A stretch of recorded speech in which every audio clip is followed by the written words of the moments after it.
No, that's not ice cream. All right, we are live, Bree. Yay.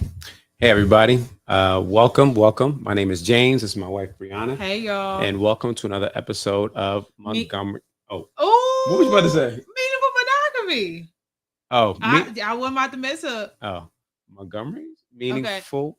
Welcome to another episode of Montgomery's Montgomery's Meaningful meaningful Monogamy. monogamy. It's the M's for me. Yeah, and today we're going to do a Bible study, and in this Bible study, we're going to be going over just how sometimes in life you may feel like life has hit you to where you've had a setback or setbacks, Mm-hmm. and those setbacks we may think are just the end of the road or things that are deterring us from our God-given destiny, but really they're not setbacks, they're actually setups, and setups that the Lord uses to elevate us to go to the next level.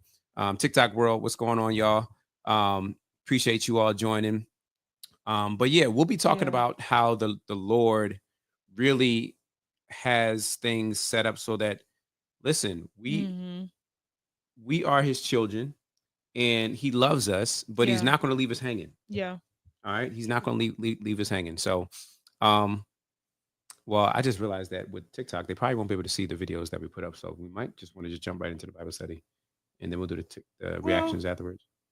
I mean, we could still have it set up for the other people though. Um, And we can just give what y'all always say, give the receipts. I say we still set it up. okay, Yeah. so they would just only hear the audio though. They can always join us on YouTube. Yeah, they can join on YouTube. Yeah. Okay. All right. So with that being said, we're gonna jump into a couple reactions um that we have set up. Mhm. YouTube will put the reaction up on the screen, and with TikTok, we'll just have you listen to the audio, and then we'll give our reaction to it. All right. So you ready? Mhm. Okay. So this first video that we have. Oh, wait, we do reactions first. Okay, you did say that. Yep, let's do it. Did you want to do the No, Bible no, study? no, you're fine. Go ahead. Okay. Okay. So this first video that we have is a video of um, a sister that is talking about missionary dating and how to avoid it, and why we should avoid missionary dating, because missionary dating can be a it can be a dangerous thing. So let's go ahead and listen to what the sister has to say about missionary dating, and then we'll give our reaction. Do we need our headphones or no? No, I'm just having it play from here. Okay. I know Christians who are dating non-believers. I don't know what planet they're on, but they're dating non-believers. But again, I have heard stories of people that are on fire for the Lord and ending up with an unbeliever who then gets saved because because that was how it was meant to be. That's the exception and not the rule. I wouldn't. Do you guys know the term missionary dating? Yeah. So missionary dating, like flirt to convert. You know about that? I wouldn't see that as the normal. I would stay away from that. I mean, once again, I have an example. So after the demonic attacks, and I finally gave my heart to the Lord, and I was on fire for Him like crazy. Like I was so sold out to Jesus, it was ridiculous. And a year later, after that, I remember one day this guy walked into my class. He was so fit, like I nearly got whiplash checking him out. And I was a believer by this time. I was like so sold up for Jesus, but then I was in my class and just like, what? Who is this person? Anyhow, I thought he was such a hottie, but I was a believer now, so I didn't even look at him after that. But then one day I just happened to meet him, and he liked me and I liked him. And I was saying to him, I can't do anything, because I'm a believer. And he was like, I can totally see God in your eyes. And that totally, I was like, oh my gosh, you can see God in me? Pause. Mhm. Notice what she said there, and that's something that I think is common with a lot of believers. What we do is that we will just be so um enthralled with a person that we'll totally forget, like, wait a minute, okay, um this person doesn't know the Lord, Yeah. because all we're looking at is what we see, and all we're attracted to is what we see, Yeah. and we aren't looking at, well, wait a minute, I mean, does this person know God? And sometimes you got to ask yourself too, are you really enthralled with the person or the idea of them? Because a Mm, lot of times I think the issue is we may overlook what, some of us may call red flags, or we may overlook the fact, man, this person ain't even saved, because ultimately we're trying to fill a void. And the when I say we are, the idea of them type thing, meaning a lot of times, most of us, we want to be married, right? We want to be in a relationship. yep. And so in our mind, we're like, this person can be placed in that gap that I feel like I have. Yeah. And so because of the idea of them possibly becoming a significant other, the idea of them possibly becoming our boo, ultimately, if you're a believer, you want marriage. Just the idea of that sometimes does overpower the fact that he ain't really saved. Yeah. you know. Yeah. Yeah. And I think that's important. And first off, a missionary dating is a dangerous game because, Yeah. I remember this was something that was real popular like a couple years ago, where people would say, um, well, what about what was the one that married the harlot? Hosea, Yeah. What about baby, Hosea? And read the like, whole book. oh man, she's my Hosea, and like, Yeah, read the whole the book. Lord, the Lord will convert her. It's like, nah, if you read that whole thing, he was using that as a metaphor of how Israel was Yeah, to Israel's him, heart was towards and him. Yeah, how they had turned their hearts from him to go seek after foreign gods, just like how a prostitute would go out and seek after men. I feel like that goes into when people say, like, when you read the word, like some of the scripture is descriptive, Yep. and then some of the scripture is Prescriptive. prescriptive. Like, you got to know what you're reading, Yes. and you always got to, when we're reading the word of God, we always say, like, you want to presuppose his goodness, Yes. but you also want to presuppose his holiness, Yes. the holiness of God, the truth of God, the true essence of who he is. Like, Yes. he's not gonna have you do that. But Hosea's story was different. It was for that time and Yeah. for that people Yeah. and for that person. Yeah. So it's really, we got to be careful with taking scripture out of context and Yes. making it into something that's not, or using. It was very dangerous to try to use the word of God to sin against the person of God. Mm. And you got to think too, you're not doing, um, you're ultimately not doing right by the person that you're ultimately trying to witness to, because you then become a Mhm. stumbling block unto them Yeah. by you. Cause I've done it, I've done it where a person wasn't a believer, but they were attractive. And then I'm trying to date them, but then bring them to the Lord. And then all it does Mhm. was, one, it caused me to be a stumbling block unto them. But then two, they become a fallen, a stumbling block for me to fall and trip on myself. Yes. And it's crazy because I was just reading the scripture where, I'm in Deuteronomy right now, Hmm. and where God told them, do not take upon yourself multiple wives, Yes. especially wives of these different nations, because they will ultimately do what? Turn your heart against me. And we Yes. see that in Solomon's life. Yes. Right? He accumulated all these wives, but by the end of his life, his heart was turned from God. Hmm. And so we have to be very careful. Like, besides you giving your life over to the Lord, the biggest what was choice that you're gonna make in Hmm. your life is who you're gonna Who you gonna marry. marry? Like, number one, give your life to Jesus. Yeah.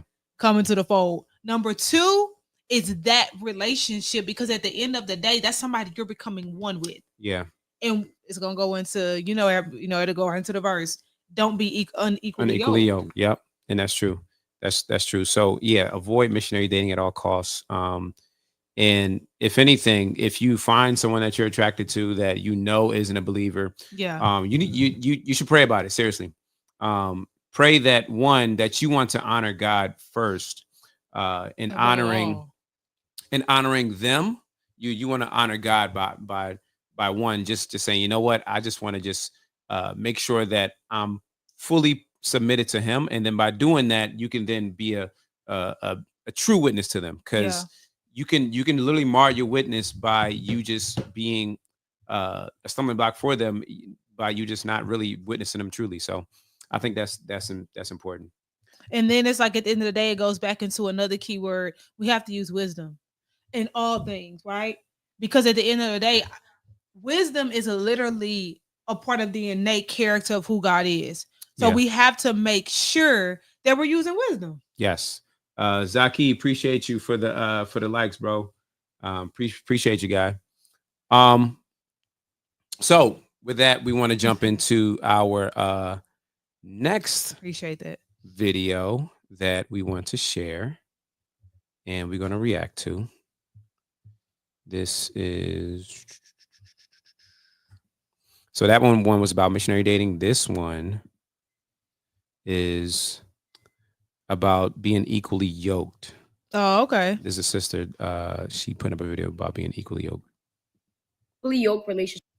Okay. Equally yoked relationship means that when you're on fire for the Lord, then you need somebody who's on fire for the Lord. When you're on fire for the, because this faith is like a race, and you're focusing on God. Seek first thy kingdom. Probably.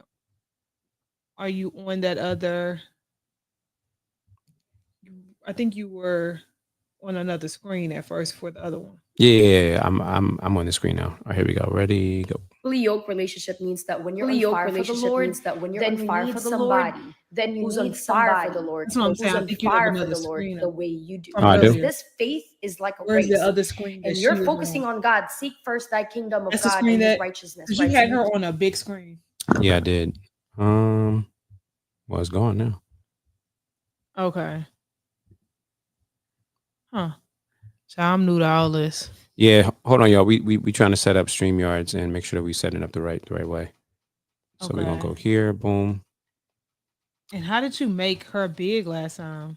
I just made it full screen, but let's try this.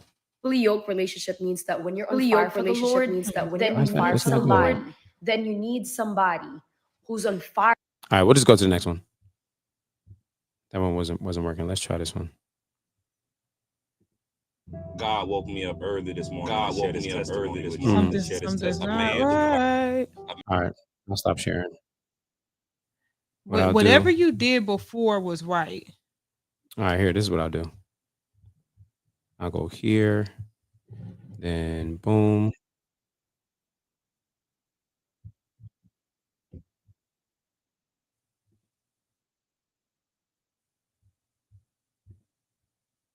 Boom. All right, here we go. Okay. Present, share screen, boom, boom. All right, here we go. Okay. 3, 2, and 1. That when you're on fire for the Lord, then you need somebody who's on fire for the Lord the way you do, because this faith is like a race. And you're focusing on God. Seek first thy kingdom of God and his righteousness, right? So you keep looking for God and seeking him, and you're running this race. And then when you look to your left or right shoulder, you will see the people that's on alignment with you.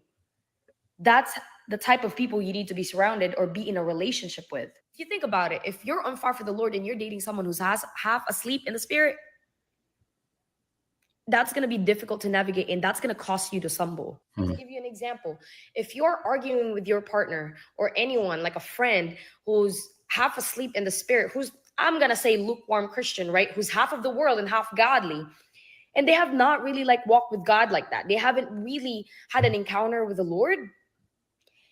And you guys are arguing, and you have this intense argument, and you open your eyes, it's like, wait, I am not fighting against flesh and blood, but against the enemy's principalities. I am not the problem. He is not, or she is not the problem, but the enemy is here somewhere like a prowling lion. We need to pray. And then their response is like, well, that could be true that the enemy is somewhere here, but also you're the problem, making you feel like you're the problem. Instead of praying, instead of coming together and rebuking and just in prayer and interceding, and that's not the first thing that they do, but they want out. You really want to be in covenant with someone like that? I have Christian women friends that are all married, and they have similar testimony. Marriage is like a war zone, and you want to be with someone who's willing to go through the spiritual warfare for you, because one thing about the enemy, he doesn't like covenant. He doesn't like marriage. Marriage is a ministry, and it breaks generational curses. The enemy wants you bound based on your traumas, based on that person's traumas. Where the trauma and fear lingers, that's where the enemy is. Adam walked with the Lord before his rib was given to him. And this is not just a context of a woman given to a man, but more so we are called to have a relationship and have that personal walk with God so that we can discern other people's fruits of the Spirit, because not everyone carries the Holy Spirit. And that way we can decide who can we take in ministry with us. And if you're in a relationship with someone who doesn't understand their position, that they're the head and not the tail, y'all can go to church every Sunday. Y'all can do this devotionals every week. Y'all can Bible study together. But at that point, if they don't understand and see that, y'all are just playing church. Ooh.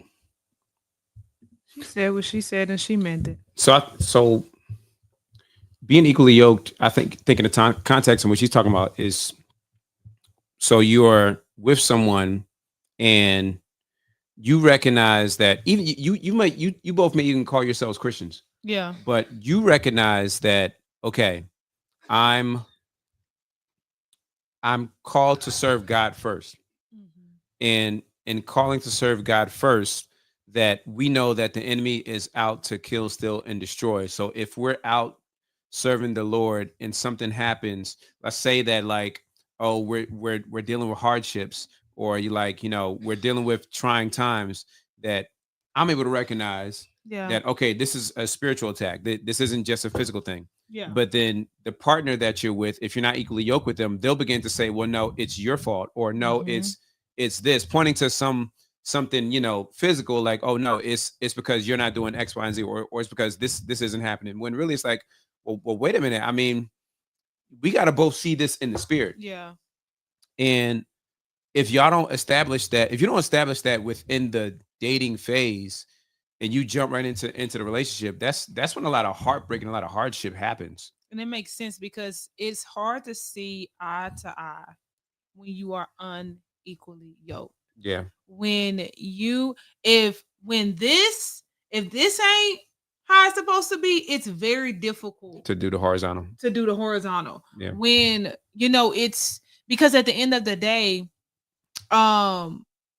like somebody was just saying in one of the other videos that we was watching, it's like when that you're yoking yourself, or you are in this relationship with someone who does not believe, or who is tossed to and fro. You know what I'm saying? It's like wishy-washy. It's gonna be very hard for y'all to have the same mindset. Yeah. Because their mind is not being renewed. Yeah. Right. Especially if their spirit hasn't been regenerated. Like it makes it difficult, because marriage within itself is already hard. It's already hard. Yeah. It's already its own war. So don't make it even harder by yoking yourself with somebody who has not fully submitted themselves to God. Yeah. Because if they're not fully submitted to God, his rulership, his leadership, his word, child, y'all gonna be like this. Yeah. And it's gonna be a constant back and forth, and then and blame game. You're trying to convince them that it's spiritual. They're kind of convince you that it's you, and nobody wins. And ultimately, you're just being pulled further and further away from the Lord. So with that, that's why you got to be very careful in vetting. That's why I'm a firm believer. I'm a firm believer of the friendship phase. Yeah. And how you really get to know someone by seeing them in various seasons as a friend.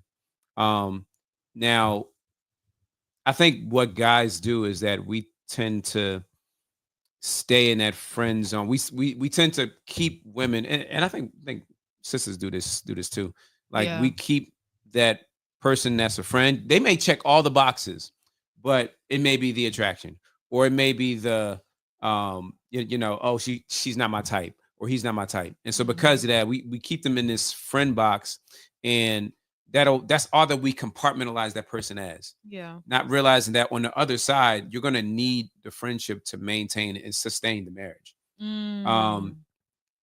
Like with you and I, like my prayer was that, Lord, the next person that I meet, I want them, the next person that I want to meet, to be my wife, I want us to become friends. Yeah. And you were literally the next person, and we literally became friends. Like it was almost like I knew you from the jump. Yeah.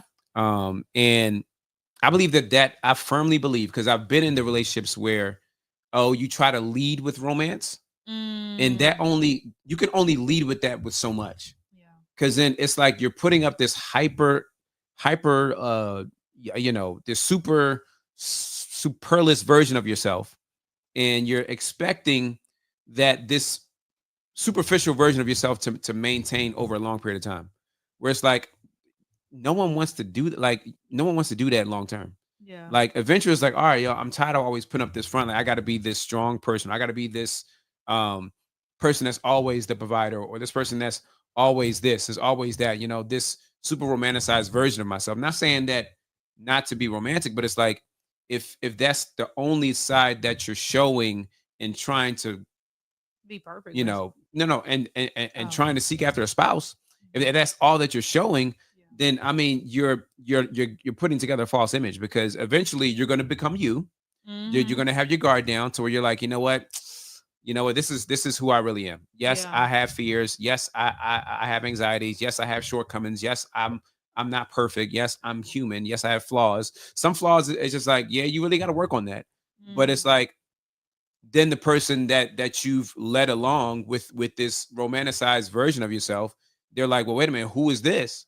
Then it's like, okay, now I don't want this person. But it's like, when you're leading in friendship, you get to point out error. You get to sharpen each other, honestly. Yeah. As the scripture says, iron sharpens iron. You get to sharpen each other, and sharpening each other, that then causes you to both grow together. Yeah.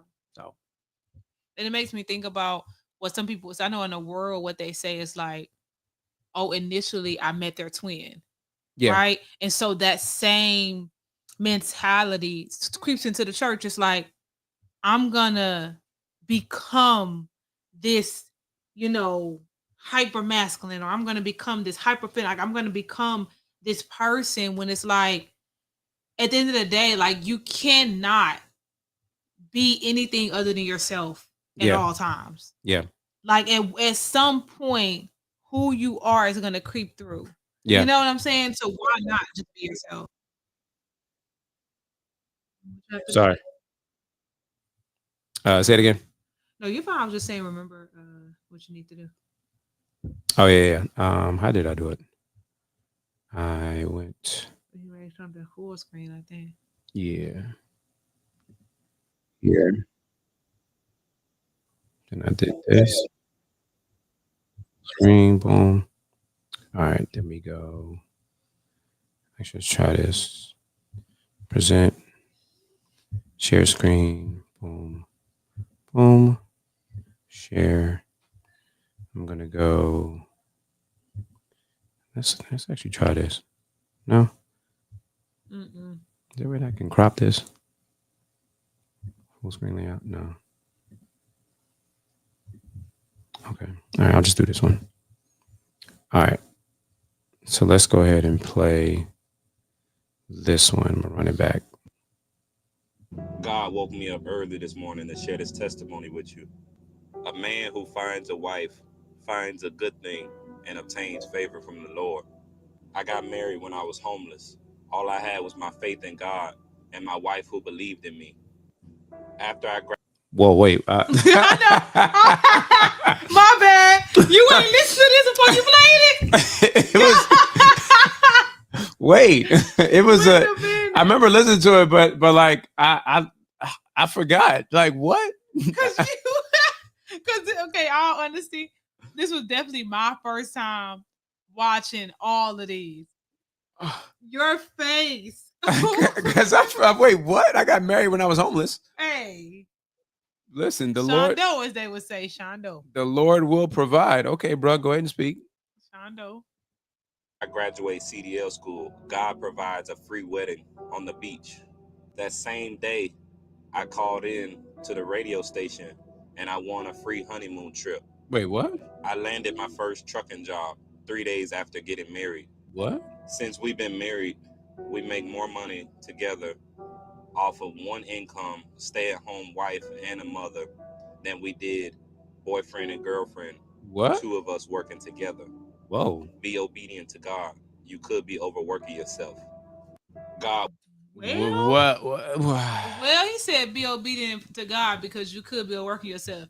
If anybody is watching and heard what he just said, I would love to see y'all comment in the chat because wait a minute. Yeah. Wait a minute. First off, you know, Wedding on the beach, paid for.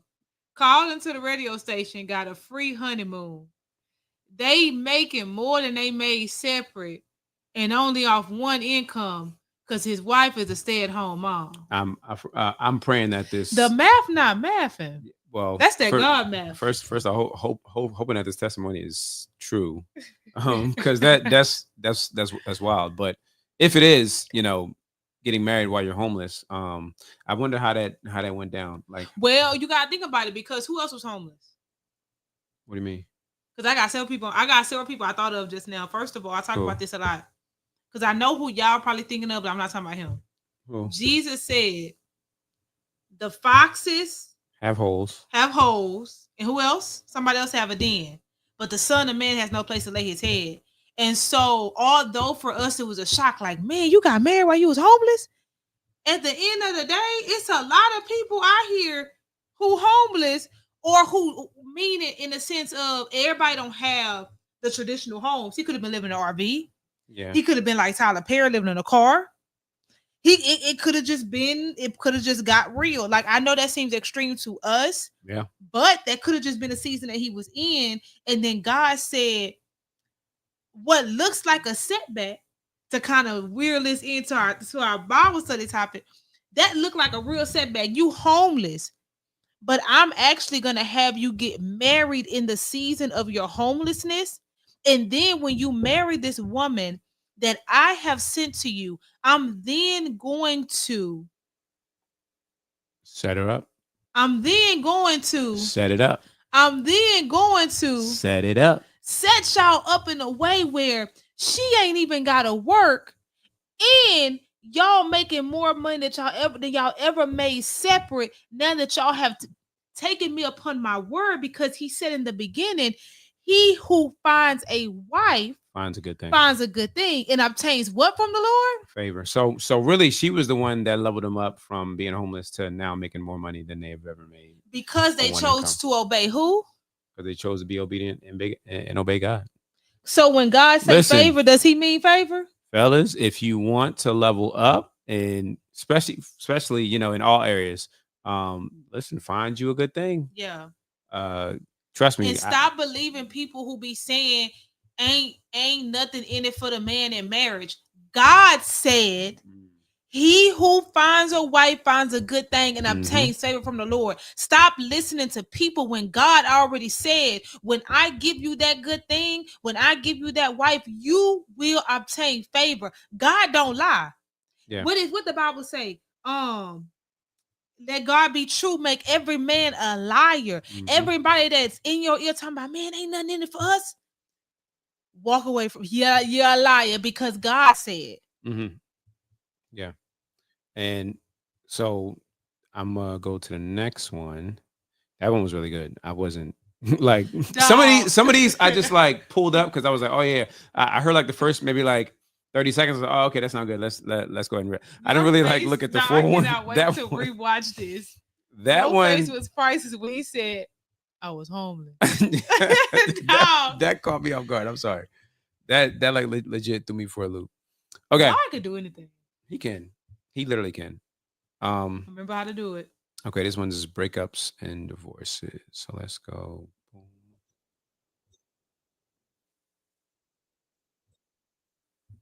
Make this full screen. Good job. All right, now I'm gonna go present. Boom. I'm getting the hang of it. Here we go. All right, I see you, big dog. See me? You see me? You sees me? Let's go. Boom. All right, don't hurt nobody now. All right, chill out. Okay. Not too much. There we go. 3, 2, 1. But people are sitting here divorcing their partner simply because they're tired and bored. Thank you, Scarface Mark. I'll take it from here. Y'all go watch bro's full video. I wanted to add on to this.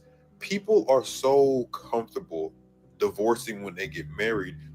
First off, shout out to homeboy Dejan Spams with the bonnet on. Hey, Hey, bonnets are neutral. Bonnet life. They are gender neutral. All right, talking about breakups and divorces. Here we go. Okay.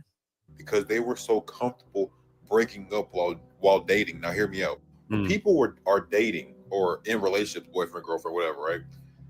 At the slightest inconvenience, at the slightest disagreement, at the slightest hiccup, they'd be like, "Oh, I'm gonna break up. This is not my person. I gotta do what's best for me." Yada yada yada. And they would date. And I'd even take it further back. Before y'all were boyfriend and girlfriend, y'all were so comfortable dating multiple people at a time because you're saying, "Why would I put all my eggs in one basket?" Right? You would say that. You in your whole life never practiced monogamy. You in your whole life never practiced working things out with a person. Your whole life, your whole dating life, your whole everything. It was at any inconvenience, at any time I didn't like it, if I got the ick, like at any point, you never ever thought to tough it out because you like this person enough to date them, to make them your boyfriend or your girlfriend. But if there's a problem that arises, I'll just go find somebody else. That's true. Yeah. That's true. I think people don't like, and although obviously because divorce is a thing, it's that the permanence, the marriage, it's that glue. Yeah. People don't like that, like he's saying, it's like y'all never actually practice monogamy. Yeah. Like we be quick to go from one to the other. Like she said it best. The irreplaceable song. He wait, who was that? What Pastor Kirk? Why did bust start singing it at Epiphany recently? But she said, "I can have another you in a minute." Yeah, baby, you must not know. But how many of us? That's our mindset. Yeah, you know what I mean. Like in our minds, we like you're replaceable. Yeah, I like the way that Marcus, our friend Marcus, said is that we go into relationships with a divorce with a breakup mindset. Yeah, that's what prenups are. Yeah, you letting me know now that you're already looking for a way out. Yeah, and I think too that by having that mindset, it doesn't automatically change once you get married. It does. It's not like a switch that flips and it's like, oh, okay, all right, now I'm monogamous. No. Yeah. That's why you have so many people that are in relationships that marriages are after a couple years, a couple months, and all of a sudden they've broken up.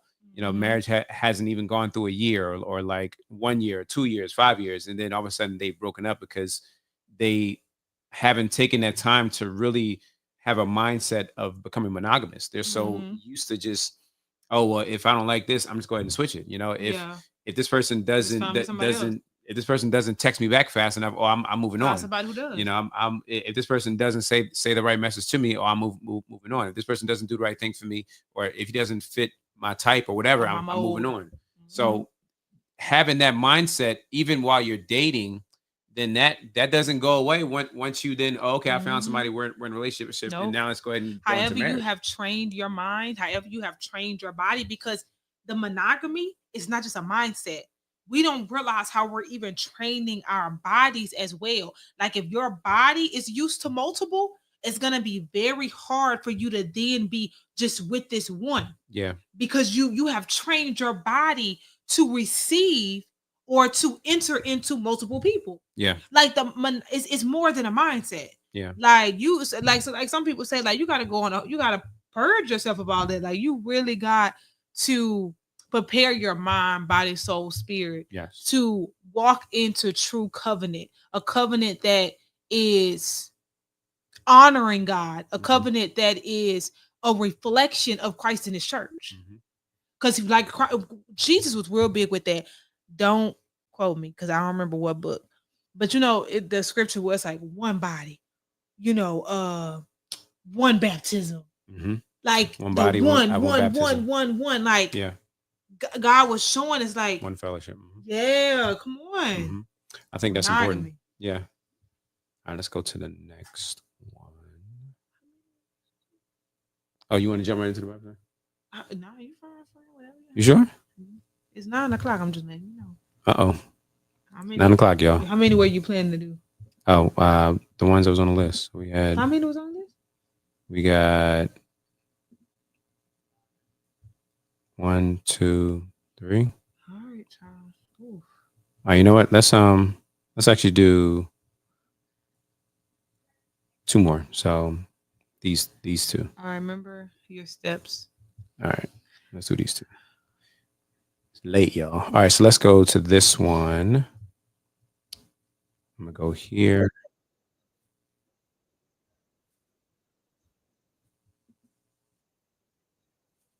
All right, full screen. Boom. Share screen. Boom. Sorry, TikTok. I know if y'all probably looking like TikTok. They have not been staying around because they like. First of all, who is these people? Second of all, what is they doing? So our YouTube audience, TikTok, for the one person, there's one person that's been on this whole time on TikTok. Just to let you know, friend, we're sharing our screen on YouTube so they can see the reaction videos. So yeah, that's kind of what's happening right now. All right, here we go. So this video is talking about men growing up with unhealthy mothers. Yikes. Ooh, and how that affects them. Here we go. If a man did not have an emotionally healthy mother, he is almost ruined. That's why God said, it is not good that man should be alone. I'm going to make for that man a helper that's suitable for him. Generally speaking, women are more in touch with perception, with their own reality, with their feelings and their emotions. And because they are as such, when it feels off, they can readily say, something's wrong here. A woman coming into a man's life is sometimes the best thing that could ever happen to that man. If a man... Ooh, yeah, that's important. That's so important, especially with one, me being a father and having a daughter. But then also just me growing up in a 2-parent household, and I can see how even when some of my friends didn't grow up in 2-parent households, and just seeing the impact of having a 2-parent household versus having a 1-parent household where it's just usually the mother, how that affects how men are raised, and how sisters really do have an impact in how they treat their sons and how their sons are being affected and how they grow up to become men, and then how those men then treat other women. Yeah. I think it's really important in one, holding the men accountable that left these women to raise their sons on their own. That's one, because you can't point your finger at one side without having the other 4 point back at you. So I think one, speaking to the men that abandoned, like, and just really getting back to what the scripture says, where if we turn from our wicked ways and seek his face, that he will then hear from heaven and forgive our sins and heal our land. But it's like walking that out practically. It's just resetting the culture, because that's so ingrained within our culture. This idea of just having women raising the men, raising the boys, that's so embedded in our culture. And that's why Christ is calling us out of that to then start a new culture where the man is the head of the home. But it's like, in order for him to be the head of the home, he must, one, be submitted unto the head, which is Christ. So I think that we're still small. I think that's super important. And so I'm not gonna front. I feel like I know where he started off. He started off with the dangers of an unhealthy emotionally mother. unhealthy mother raising sons, but then he went into, so what's he trying to say? This is why because he then went into finding a wife. So is he trying to say find a mentally healthy wife or mentally healthy woman? I don't know, because I was expecting him to kind of go more in on that part, because it makes me think about a friend of ours who we actually have had on our show before. Mm-hmm. And it was interesting because she has 2 daughters, she has 1 son. Mm-hmm. But she was like, and I'm pretty sure it goes both ways, but I didn't hear her say it about the daughters. But with her son, she was telling me about certain ways that she speaks with him, mm-hmm. Certain things that she does with him, because in her mind, she's always thinking, this will one day be someone's husband. Mm-hmm. And instantly in my mind, I thought of her 2 daughters. And so I'm like, I'm sure, flip the screen, she's thinking the same thing. But I think that because he was like, these men are ruined. Mm. I think that they are ruined until they meet Christ. There you go. Because you could say the same thing about any of us. And I also feel like sometimes we can use our upbringing sometimes as an excuse too, because it kind of makes me think about my sister-in-law and how, we were having a talk one day about how sometimes you have to shift certain things in your marriage or kind of be more vocal about what it is that you expect or that you want, because you didn't see those things growing up. But I like that, because instead of her just saying, I didn't see it growing up, then it doesn't exist, or I'm just gonna let it, whatever that thing is, right? Whatever her thing is, maybe it's like the man cooking, something random, right? Or it could be something even deeper. But it's like taking the initiative to say, although I didn't see it, that don't mean I can't be it. Right. Because as believers, we don't have excuses. Yeah. And we have a Lord, a God, a Savior that's willing to show us what true manhood is, Yes. and what true womanhood is. Yes. Because although, yes, Jesus was a man, fully man, okay? Manliest of man. But if us as women, all we got to do is look at, man, how did he treat women? Right. And how did he speak to them? Right. And what was his expectation for woman? Right. Like one from womanhood to manhood, we have to look at Jesus. Yeah. And I understand, trust me, because y'all don't even know the half of my story. I understand the toll and the role that our parents play. Yeah. But at a certain point, We can't keep using it as an excuse. At a certain point, we have to say, this is what they did. This is what I experienced. But this is what God has called me to be. And this is what I will do. Right? Because as you said, like, now we have children. So what you gonna do? Yeah. Like, you know what I'm saying? And not to say, we're not the type that's like, I'm a one up. My mindset is never, oh, I just want to be better than my mother. My mindset is always, Lord, parent me as I parent her. Yeah. Because at the end of the day, my children are not me. What I needed from my parents is not what they need from me. Right. So we can't have that mindset, I'm gonna just one up my parents, because you're still gonna fail your children. Yeah. Because what their needs are individual to them. That's why it's so important to have a perspective outside of yourself and outside of what the culture says and speaks. Because what the culture does is that they dance around the subject, pointing the finger at each other or at the thing, but then never at a solution. And the solutions that they give is always riddled with a little bit of blaming the other side. Yeah. That's what you see. That's why you have this rise of this quote unquote. Yeah, it literally started in the garden. Nothing is new. There's nothing new under the sun. I just want to give a shout out to Will. Appreciate you, Will, for hopping in on the live. But yeah, it's literally that, dancing around the subject, and it's been like that ever since the garden, where you have the men blaming the women. That's where now today we call it the manosphere or red pill.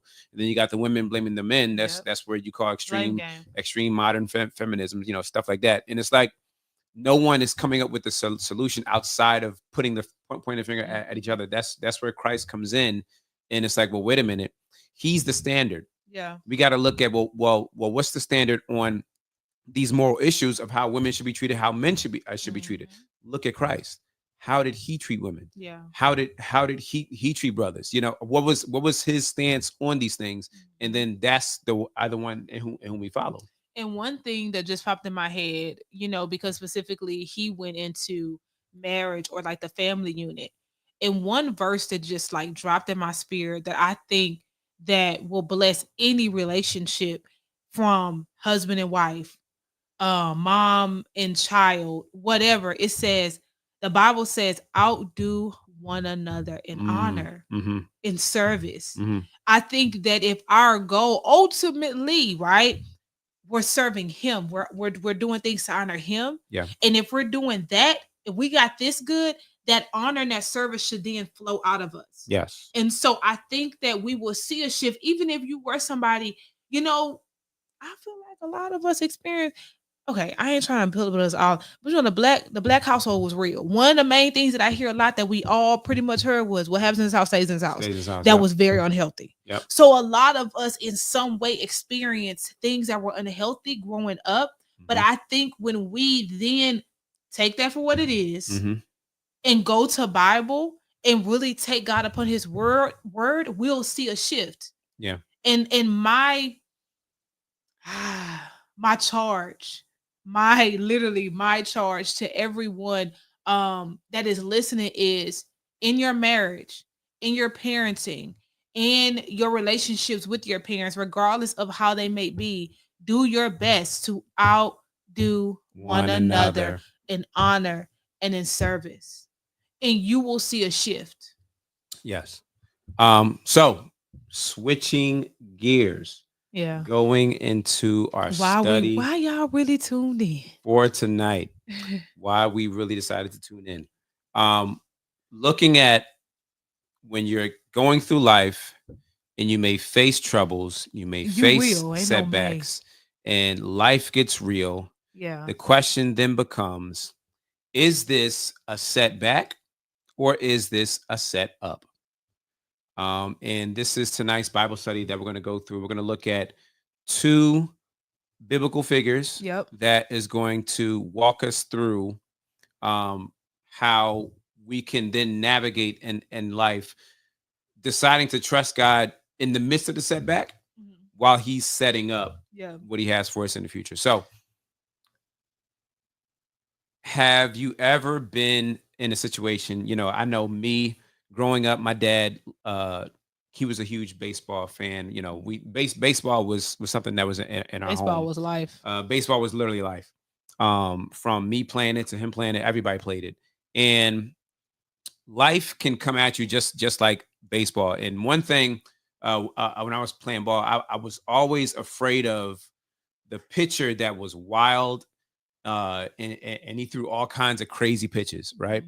And just like with life, you know, you would get hit with all things like fastballs, curveballs, changeups. You know, with the fastball, Setbacks. you know, stuff just blows right by you. Yeah. And you don't have any time to react.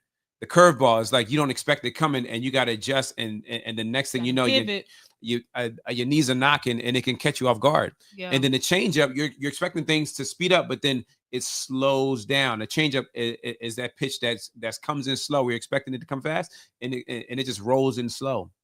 There was a pitcher by the name of Randy Johnson who was this guy here. He was one of the famous pitchers, played for the Diamondbacks, and he was a wild pitcher. Like all of the major leaguers feared him when they played him, and he was known for like throwing wild pitches. To even here in this GIF here, he threw a pitch and it literally destroyed a dove. Oh wow. Yeah. And that's how sometimes life can be. Gee. Life can just flat out hit you and you don't expect it. Man. To the point where it can leave you flat on your face. And so you got to ask yourself. Yeah. When you're in the midst of a setback and you're going through life, you got to ask yourself, 1, am I truly following God and am I going in the right direction? 2, is this setback correction from the Lord? Is he correcting me because I'm just doing wrong? Or is this a challenge that he wants me to overcome? You got to look at that. Yeah. So we'll be looking at 1, how do I keep going in the face of setbacks? Like how shoes could that?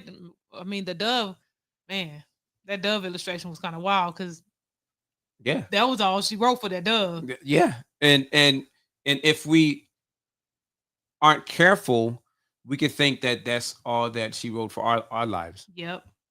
There's 2 examples that we're going to give of God's people overcoming setbacks. We're going to look at Joseph and Jacob in the book of Genesis. So with that being said, I'm going to go, I'm skipping around a little bit. Let's go to you first, where you talked about Jacob. Here we go. Jacob's story. Share this. Boom. Oh wait, Make sure we still. we went out. Our That's video fine. went out. No, No, still going. no, the video went out. Oh, video went out. Oh, let me go back. Gotta go fix the video. Is that my camera? No, it's not. Oh, yours don't ever do that. Okay. So as I was preparing for my side, so I'm focusing on Jacob. I'm focusing on Jacob's story in Genesis. I put their names together, Joseph and okay, don't nobody take that either. Now, but as I was focusing on his story, one question that popped up for me was, what do you do when a few days turns into 20 plus years? Ooh. Okay? If anybody is watching, put in the comments. You are expecting something to be a few days, a few hours, you know what I'm saying, some quick, but it ended up taking 20 plus years. Where are you mentally at that point? What do you do when you're like Israel? Because if I see something like this, I think of Israel because they thought a couple of days too, 40 days to be exact. But that 40 days sort of is how many years? And so, oh no, keep going. Something's happening to the camera. Oh, I'm sorry. Let me let's do this. Oh, I forgot that this was y'all are so kind. Thanks for bearing with us. Putting a battery into the camera. Yep, it's back on. All right. And so I'm gonna keep going. Okay. So that's kind of where I want your mind to be. So you've expected a few days, but you are experiencing years. And these are the years are kind of teeter-totter. It's like a setback set up. What's going on? When is it gonna be over type of thing? Yeah. But so first things first, Rebecca sends Jacob away. Rebecca is Jacob's mother, and this is after Rebecca and Jacob decided that they were going to all right, they decided that they were going to deceive Isaac, which was Jacob's dad and Rebecca's husband, because man, it's a lot. It's drama. Read it. Read Genesis. Y'all be talking about these TV shows. Read Genesis. Yeah. But basically, Rebecca wanted to make sure that Jacob received the blessing that was rightful, that actually rightfully belonged to his brother, because his brother was the firstborn. Yeah. Very, very messy, very messy. And so right here we have Genesis chapter 27, verses 44 to 45. It says, and this is Rebecca speaking, and stay with him for a few days. So basically, I know it's half of a sentence. So basically, Rebecca told Jacob, go to my relatives, go to your uncle Laban. And she said, and stay with him for a few days until your brother anger subsides. Because obviously his brother Esau was hot. Like, you took my blessing? My one and only blessing? Even though Esau was wilding and had already gave up stuff over for some red soup. Read Genesis. And then she said, go, but remember, let's go back. She said, stay with him for a few days. Yeah, that's what I was wondering. Like for a few days, I thought that was interesting. For a few days until your brother anger subsides. And then it says, until your brother rage turns away from you and he forgets what you have done to him, which y'all know we ain't forgetting what nobody done did. Come on now. Yeah. Then I will send for you and bring you back from there. Why should I lose you both in one day? Right?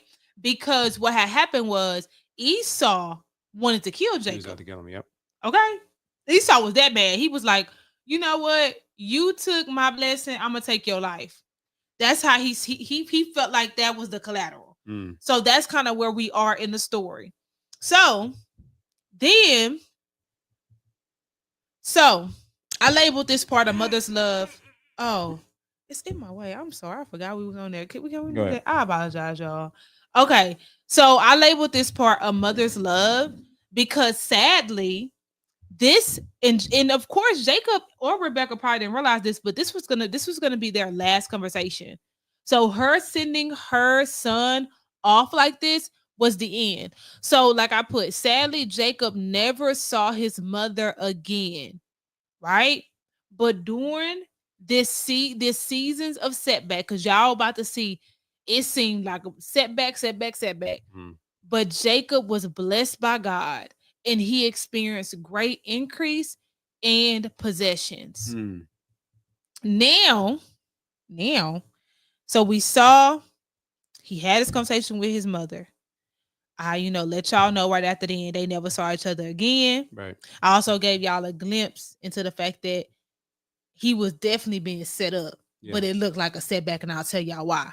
Stay tuned. So now I'm gonna read to y'all Isaac, his dad, who knew, and this is the crazy thing, because this is after Isaac already knew that Jacob deceived them and like the whole little shebang. Isaac blesses Jacob again. This is the second blessing. So Isaac summoned Jacob. Genesis chapter 28, verses 1-2. So Isaac summoned Jacob, blessed him, and commanded him, do not marry a Canaanite girl. Go at once to Paddan Aram, to the house of Bethuel, your mother's father. Right. Marry one.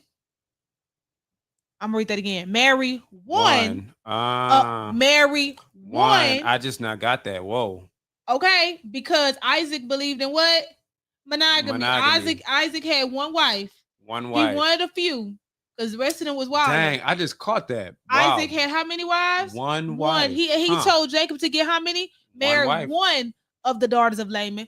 But we're going to get into why that's so significant. Not just because we mean for monogamy, but this is very significant. One of the daughters of Laman, your mother's brother. Also, y'all, I had to connect. Anybody who know Genesis drama, Laman is that same brother that stepped in early on where Rebecca was about to get snatched up, and he was in a good way. Yep. And he saw that Abraham's servant had all the jewelry. He wanted him to stay. You know what I'm saying? He wanted the floss, make it seem like he was somebody. Because he wanted him to spend that money. Okay. So this the same man. We the same Laman. Wow. Okay. Because I was in the book. I was like, oh, Genesis is good. Okay. So now we're gonna get into. So here's the thing. Should I do the backstory? Backstory, and then I'm gonna do backstory.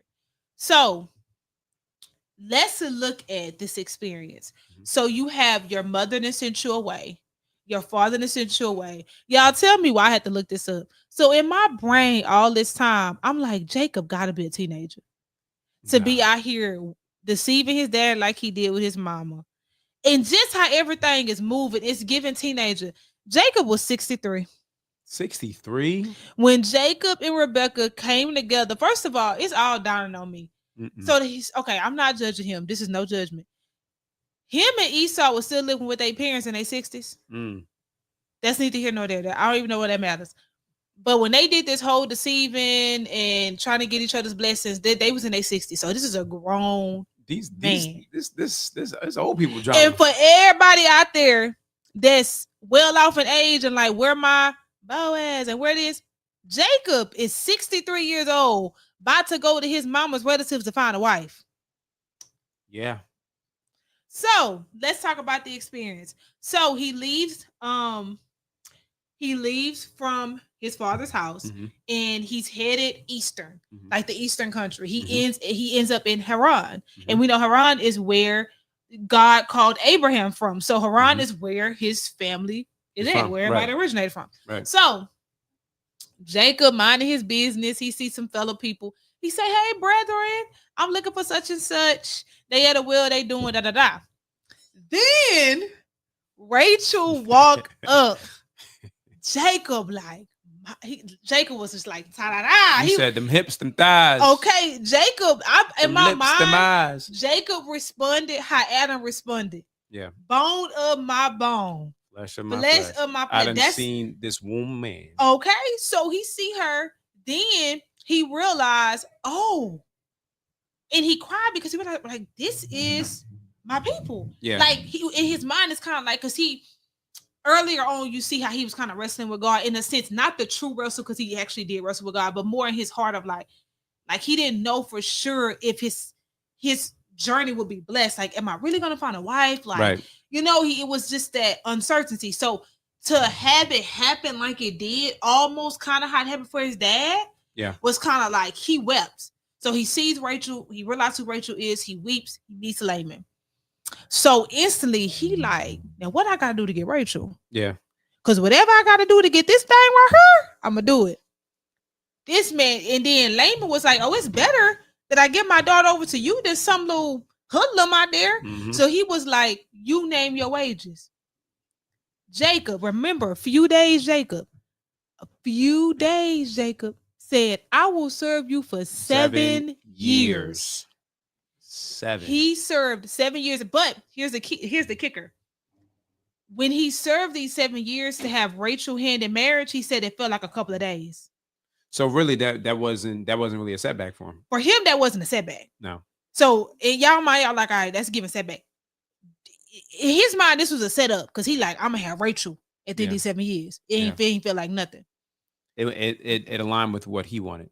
Boom, 7 years is up. They have this bad wedding celebration. I'm talking about everything. It was like lit. All the people was there. They had everything they needed. All the music, food is lit. Yeah. So later on that night, Laman sent his daughter to be with Jacob. Leah. Jacob wake up the next morning and it ain't Rachel he looking at. Mm-mm. It's Leah. Funny story. So then he like, Jacob like, wait a minute, you deceived me. Laman said, but it's not our custom to give the younger sister before the older one. Right. And this is the same Jacob who had a similar wrestle in his family because he was the younger. Yeah. Who stole the blessing. So he was playing from people. the older. Now he got played. And so in his mind, he kind of was trying to live in his own lane, not realizing there was custom set up. Yep. And so he like, all right, I done got the younger sister in the Bible. No, it don't call her ugly, okay? Because I know some people like deem that on her, but it just says she has lovely eyes. But then it says Rachel was ta-da-da. Okay, Rachel had she had the figure. You know what I mean? Yeah. You look at it and it's like, so she was shapely. She was shapely. That's it right She had there. that shape. She had that shape. And so then he's like, Laman basically suggests work 7 more years for Rachel.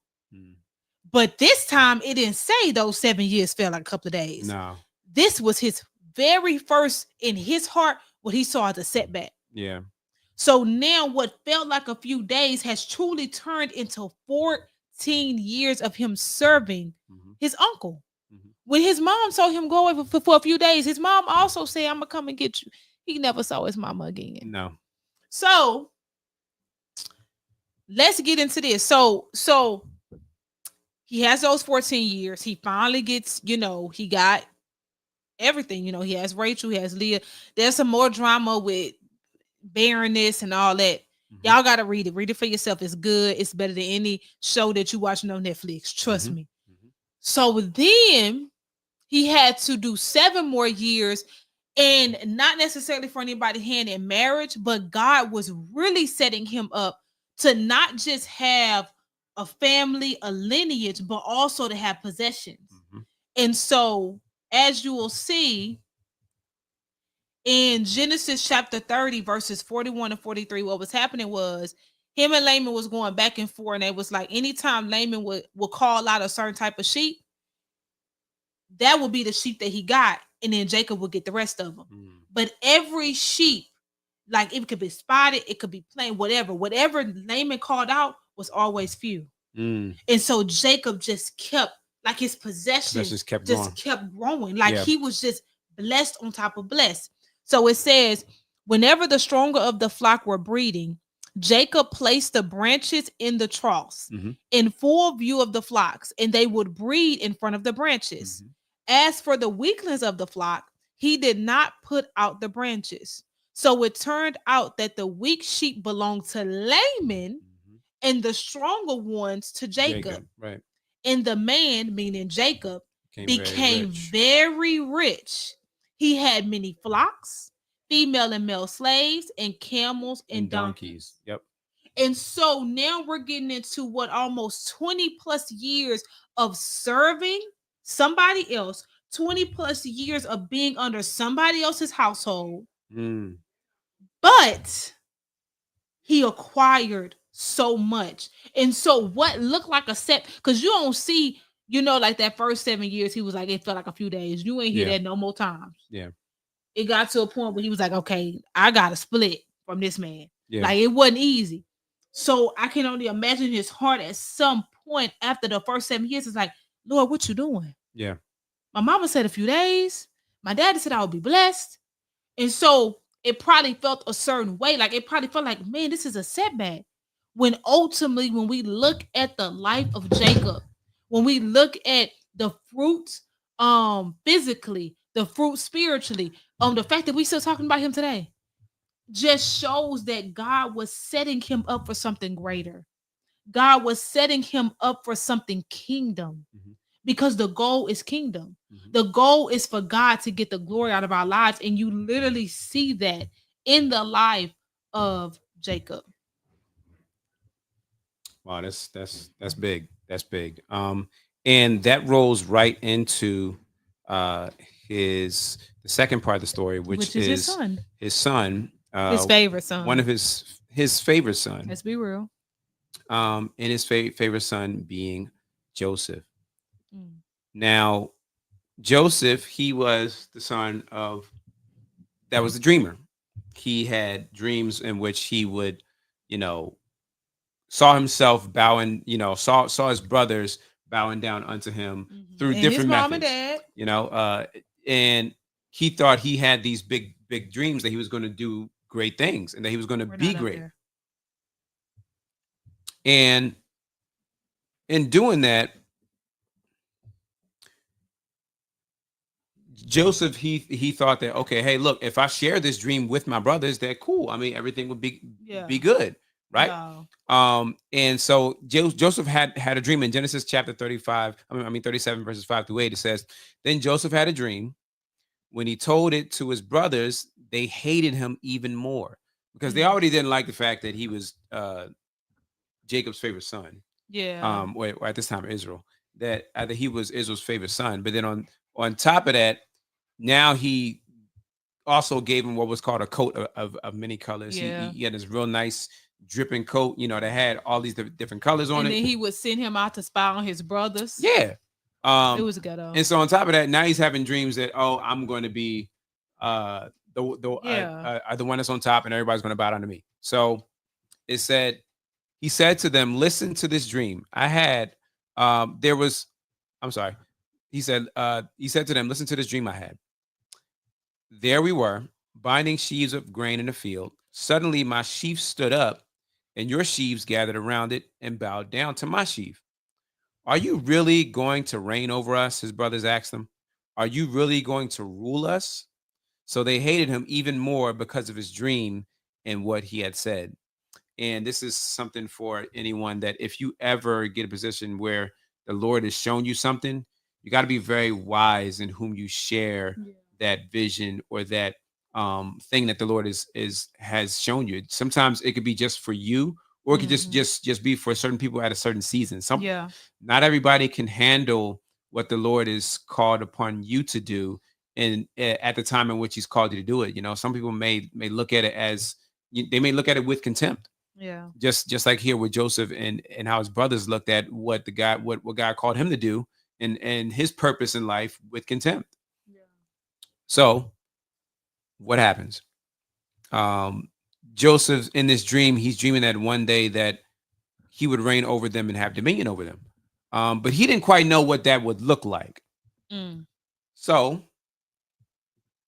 because of that, his brothers was like, you know what? Nah, we're not feeling this. We're going to sell you into slavery. So in Genesis chapter 37, verse 28, it says, then there passed by the Midianite merchantmen, and they drew and lifted up Joseph out of the pit and sold Joseph to the Ishmaelites for 20 pieces of silver, and they brought Joseph into Egypt. So he has this dream of his purpose and what he believes what he's going to do in life by God. And then the first thing that he experiences afterwards is one, resentment, and then two, he has his first major setback, but of like, okay, I'm going to be doing these great things, but no, I'm sold into slavery. And you would think that this would be the end of his story. Yeah. And that, well, that dream must not have come to pass, and that it was false, and that, hey, look, God I must not have been in the picture or in the midst. But no, he was actually in the right place at the right time, although it didn't seem like it. It didn't make sense.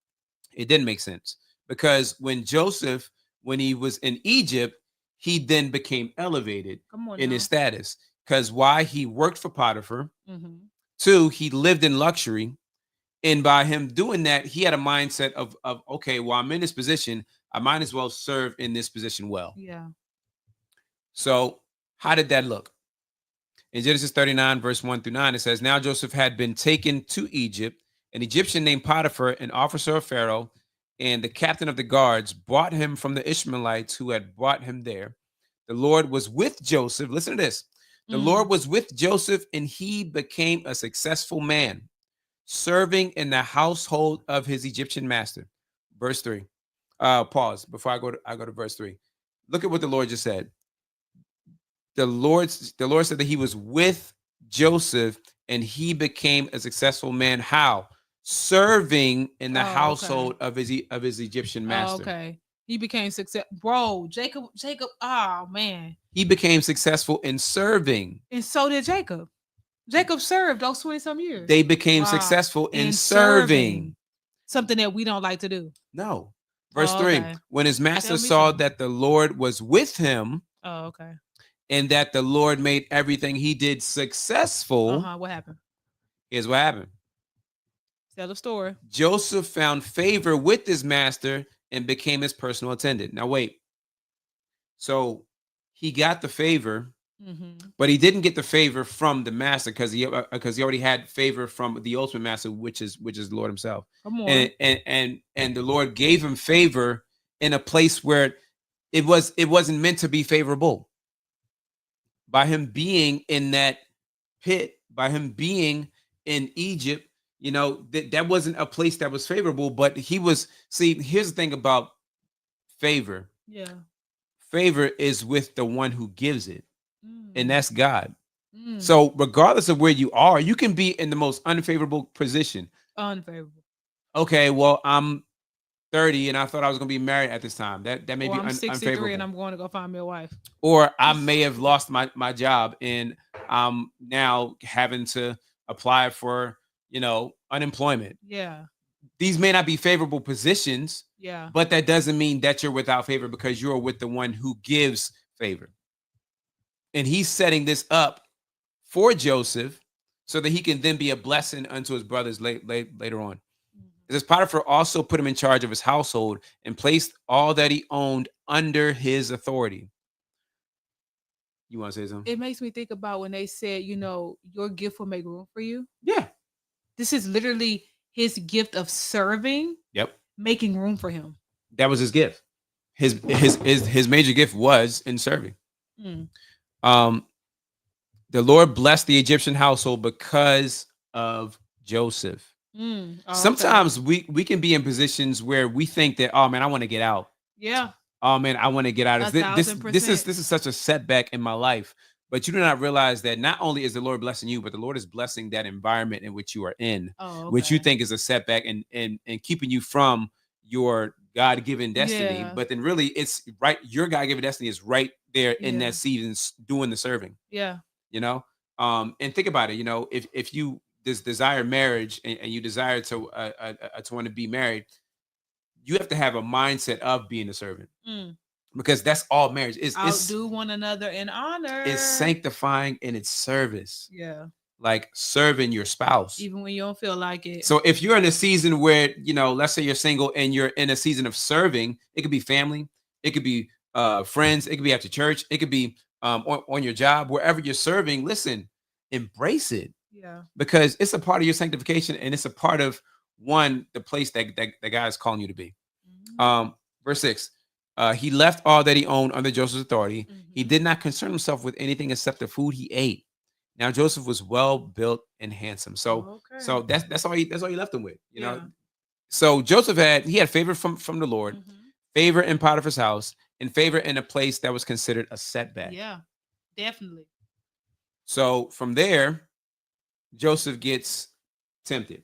Yeah, because you see how they pointed out he was well built and handsome. Oh, okay. So, Potiphar's wife, it said Mhm. that Potiphar was a eunuch, which, if he was a physical eunuch, then that means that he was, a eunuch. I didn't know that. And so because of that, Potiphar's wife, she may have been, hot and heavy and had no way to satisfy. Child. Mm. And so because of that, I'm pretty sure Joseph wasn't the first one in Nope. which she Nope. had And you approached could and tried to tell. You attempt. could tell by how she handled the situation. Yeah, and in Genesis 39, 7-12, it talks about the temptation in which she tried to place on Joseph. But it says that each and every day that she tried to tempt him, but Joseph not only resisted, but he fled. And he told her that I'm not doing this because I want to disobey Potiphar, or not even doing this because he wanted to sin and commit adultery. He wanted to stay pure because he didn't want it to disobey and sin against God. Yeah. And we have to have that kind of mindset when we're in situations that could be, we consider a setback, and we're tempted to just, well, since I'm here, I might as well. Yeah. No, you still got. Like we think it's a license to sin. We think it's a license. Gee. But no, it's us literally saying, you know what, Lord, I'm going to trust you anyhow, in spite of hardship, your setback, your suffering are not licenses to sin. No. They're actually entryways into a deeper covenant and connection with the living God. Yes. So here's some key points from that. He was tempted like most people. Joseph resisted the temptation by fleeing from it. He did not stay. He fled. When she was grabbing upon him, he didn't say, "Oh, well, let me think about it." No, I don't think I should. No. Listen, I will get out my clothes, get away from you. And he did, leaving it there. And then his obedience to God was his drive, not disobeying man. So with that, he was put into prison. In Genesis chapter 39, verses 19 and 20. See, and well, it says here, it came to pass when his master heard the words of his wife, which he spake unto him, saying, after this manner he did your servant unto me, that his wrath was kindled. And Joseph's master took him and put him into prison, a place where the king's prisoners were bound, and he was there in prison. See, sometimes setbacks can occur and will occur even when we're obedient. Yeah, we got to stop with that mindset of like, oh, what did I do? I must have did something. When we have to look at the word. Jesus said you will endure suffering. Sufferings, yes. Let's put you will endure setbacks. Yes. We can change that out because suffering it definitely be feeling like a setback depending on what your suffering is. So we have to go with that mindset. It's like Jesus already told me, regardless of how you moving, this will happen. Yeah. And so from there, you had Joseph then go into prison, and then from there, but here's the thing, like he didn't stay there, and really he was being, in a position where, here, let me just go ahead and share this. Let me stop sharing here. I'm going to share this one. Let me go to share screen. Share. Can I share window? Share entire screen. Share. Boom. Let's go here. So in Genesis chapter 40, see, while he was in the midst of being set back, he's in prison. In Genesis chapter 40, it says, yet did not the chief, he was in prison and he met these two prisoners that was there. One was the chief cupbearer, the other one was the chief brother or the chief baker. And they were having dreams that they couldn't interpret. And basically one of the dreams ended up being that one of the men would then be restored back to Pharaoh, while the other one was going to be put to death. And so the one that was restored back to Pharaoh, Joseph was like, hey, listen, when you are restored, make sure that you remember me, because I'm sitting here in prison. Don't forget about me. But what did the chief brother do? He forgot him. He forgot that Joseph was the one that helped him out. And in Genesis chapter 40, verse 23, it says, yet did not the chief brother remember Joseph, but forgot him. And listen, we should expect setbacks in this life. And in this life, sorry, let me go ahead and put that up like that. Boom. You should be able to see it, right? Mm-hmm. Okay. I just want to make sure. We should expect some setbacks in this life. We live in a fallen world with fallen people.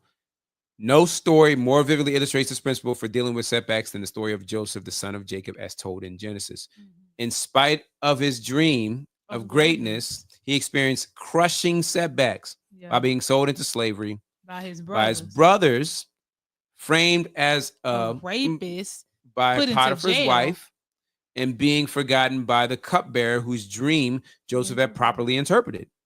So how did Joseph deal with all these setbacks and overwhelming things that would have overwhelmed most of us? Well, lastly here in Genesis chapter 50, verse 19 and 20, it says that, and Joseph said unto them, fear not, for I am am I in the place of God? But as for you, you thought evil against me, but God meant it unto good, to bring to pass as it is this day, to save much people alive. So that makes me think, whose salvation, whose deliverance, whose set up is on the other side of your obedience. Yeah. It's on the other side of you having the right mindset as you endure and as you go through your setbacks, or your whatever your situation is. Like he's seeing now, because even with the cupbearer situation, right? Mm-hmm. Then who has a dream? Pharaoh does. Okay. And now God has made another entryway. Mm-hmm. He's setting him up even higher. The ultimate entryway in which that dream that he had eventually came to pass when he met his brothers, and then his brothers eventually bowed down to him because he was second to Pharaoh himself. Yep. And he ended up saving his family from that famine. The same family that threw him in the pit, sold him to slavery. Mm-hmm. That same family. Go ahead, sorry. And ultimately set them up and redeemed them. And they came, and asked for his forgiveness, and he gave it to them. But ultimately, like, he was sent as a forerunner. Oh. Forerunner, meaning that he was sent before. Oh, okay. So that he could then save, like he was sent before, so he could then reach back. Oh. God sent him ahead of his brothers so that he can then set up, so that once it was set up, the redemption of his family through Pharaoh and through the land of Egypt, and him being second in command, he could then reach back to bring his family. Ooh. So that setback that you think is designed to crush your dreams, that is designed to halt the plan of God, which you think is designed to keep you stagnant. Oh, okay. Could it be that the Lord is setting you up so that once you are established and he establishes you in that place that you think is a setback, you can then reach back and pull those forward?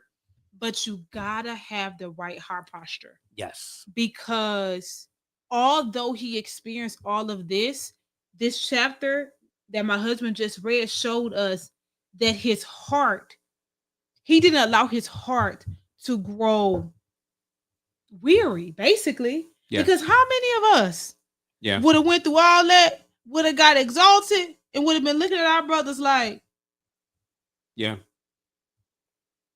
Okay. And so this is also a reminder, because we see the same thing. Come on, let's bring it back to Jesus. Mm-hmm. We see the same thing with Jesus. This weekend, tomorrow's Good Friday, right? We're celebrating resurrection, right? Here's the thing. On the cross, we talking about what he done been through on the cross. He says, forgive them, for they know not. Like, experiencing excruciating pain, but chose to literally clothe everyone around him in redemption. even before he died and resurrected, he's speaking words of forgive them, Father. Mm-hmm. Come on. For they know not what they do. And so really we wanted to put together this study to let you all know that, one, you can trust in your maker. He is the one that fashioned you. God is the one that formed you. He saw you before you were even in your mother's womb, from the foundations of the world. Yeah. He saw you and loved you before you could even know what love is. He died for you. And he is there to, one, give you all things. Yeah. And freely give you all things. Yeah. Despite.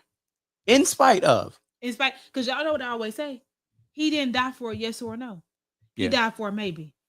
And he's asking you today to choose him. He's asking you today to just love him. One, he's already made the way. For those of us that are struggling, thinking that, man, like, I feel like I can't ever get back to where I was, or like you may be in a season of life where it's just setback after setback after setback, and you're like, man, why is this happening to me? Stuff just drying up here and there. This could be the Lord's way of calling you to him, unto himself, saying, listen, come unto me, all ye who are weary and heavy laden, and I will give you rest. The story of the prodigal son who took his inheritance ran away. All right. But then thought that he was going to live a lavish life, but then only endured setback after setback after setback. With the pigs, baby. And then in that moment, he said, you know what? Maybe I can find favor with my father. And he didn't even want to come back as a son. I can come back as a servant. But then his father ran to him with open arms. And remind you, I just found this out. His father running is a reason why the Bible puts that in there.